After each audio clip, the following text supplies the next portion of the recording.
This is the beauty of mathematics. I'm going to take a simple function, find the derivative using four ways, the normal straightforward ways and the unnecessary long ways, to show it always works. Y equals x, the derivative a number times x is just a number, 1 times x, derivative is 1. Perfect. Now the tricky ways, I'm going to use product rule.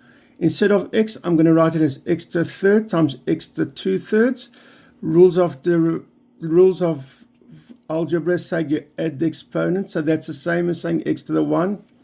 Derivative is the left derivative times right, plus right derivative times left. The derivative of x to the 2/3, we bring that 2/3 down and we subtract that exponent by 1. And the derivative of x to the third, we bring that 1/3 down and subtract 1 is minus 2/3. Now we simplify. When we multiply add the exponents, minus 2/3 plus 2/3 is 0. So we've got 1,000 times x to the 0.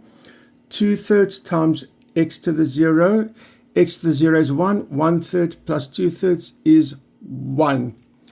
Now we're going, instead of x, we're going to write it as x to the 5 over x to the 4. We're using quotient rule. Numerator derivative times denominator minus denominator derivative times top. I put brackets so I can see all the parts. Over the denominator x to the 4 squared, we simplify, we get 5x to the 8 minus 4x to the 8. We add the exponents over x to the 8. 5 lots of something minus 4 lots of something gives us 1 lots of something. X to the 8 over x to the 8 equals 1. Now the fourth method. Instead of writing x, which we started off with, I'm going to write it as x to the 5th, the power 5. When we power, we multiply the exponents. That's the same as saying x to the 1. So now we're going to do it with chain rule.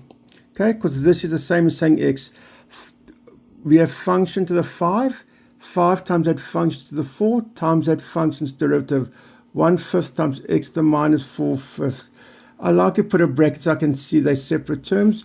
We multiply 5 times,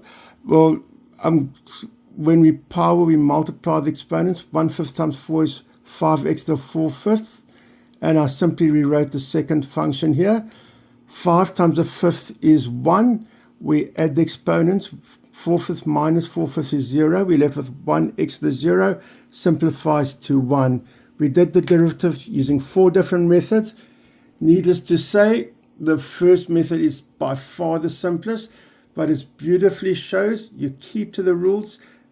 They will always work because these are proven rules in maths. So the derivative of y equals x is 1.